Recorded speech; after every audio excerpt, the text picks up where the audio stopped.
June 17, 1971, Washington, D.C.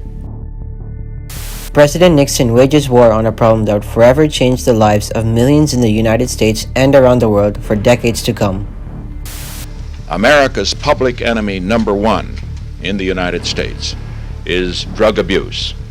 This will be a worldwide offensive dealing with the problems of sources of supply. But what is it, and why is it such a huge problem in America?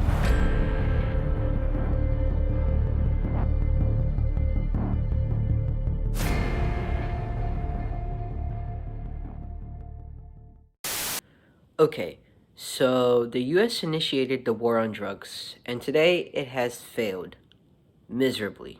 Now, there was a lot that went wrong with the war of drugs. Too much to cover in this video. But what I want to focus on is I want to figure out what new health problems were created as a result of the war on drugs. What new health problems did the war on drugs create at the cost of trying to solve one? Well, to understand the detrimental health effects of the war on drugs, we have to first understand its general damage that this initiative inflicted. The war on drugs led to the mass incarceration of marginalized groups, fractured families, increased unemployment, and restricted housing.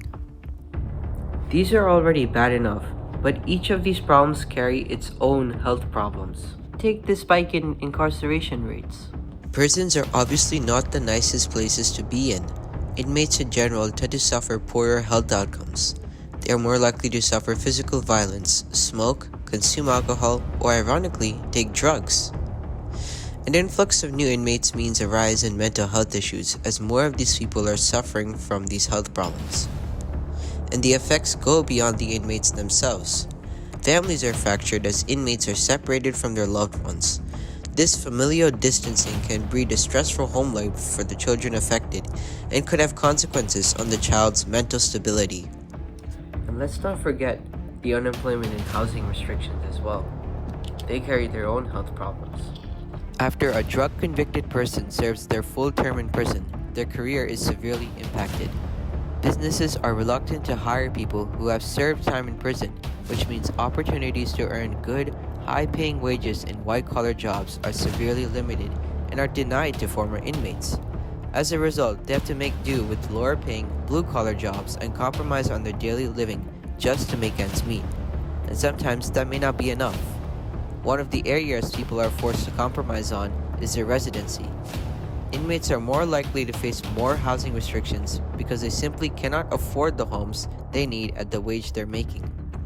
To make matters worse, certain sellers may not want to sell their homes to a convicted person, making it even more difficult for a former inmate to find a home. Unstable employment and housing creates a lot of health problems. Having an unstable job means a person may not be able to afford health insurance and may seriously neglect their health to manage costs, almost until it is too late. An unstable home contributes to a stressful home life, which is a big factor for many mental illnesses such as depression. And if kids are raised around such a life, their mental development is also impacted as well. All in all, in an attempt to solve one health problem, that is combating drug abuse, the war on drugs has inflicted severe physical and mental pain and suffering by putting inmates, their families, and others involved through so much stress in the name of combating drug abuse, which it hasn't even done properly as well. This program is doing more harm than good, and it is a key sign that sometimes, in order to improve the situation, you have to let go.